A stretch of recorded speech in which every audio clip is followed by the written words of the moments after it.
Sumabay sa bagong taon ang nag-iisang bagong silang na sanggol sa Dr. Jose Fabella Memorial Hospital sa Maynila. At dahil New Year baby, may regalo sa kanya ang ospital.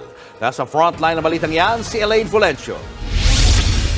Panay na ang hilab at contraction ng 23 anyos na si Ronalyn. 5 oras siyang nag-labor sa Dr. Jose Fabella Memorial Hospital sa Maynila.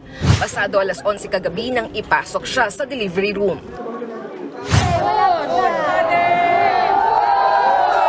Eksaktong alas 12 ng hating gabi ng January 1, 2024, sinalubong ni Ronalyn ang kanyang healthy baby boy na si Jaden Rayleigh.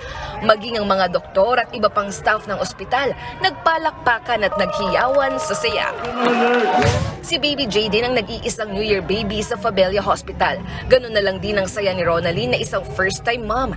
Hindi raw niya akalaing sasakto ng bagong taon ang panganganak niya. Due date niya kasi noon pang December 28. Nagkataon pang January 1 din ang birthday ng kanyang bunsong kapatid. Ang hiling niya para sa anak? Sana lumaki siyang healthy, matulungin, magalang at may takot sa Diyos. Hindi rin napigilan ni John ang maiyak sa tuwa nang makita ang kanyang mag-ina. Answered prayer daw ang pagdating ng kanilang panganay. Sobrang saya po kasi ngayon pa lang po ako nagagantin.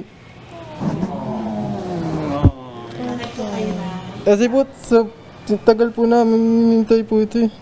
Tradisyon na sa ospital na bigyan ng regalo ang mga New Year baby. Sa datos ng Fabella Hospital, aabot sa 10,000 hanggang 11,000 sanggol ang ipinapanganak dito kada taon. Kaya naman para mas marami pa silang maserbisyohan, mula 700 bed capacity ay magiging 1,000 bed capacity na ito sa bagong gusaling kanilang malilipatan.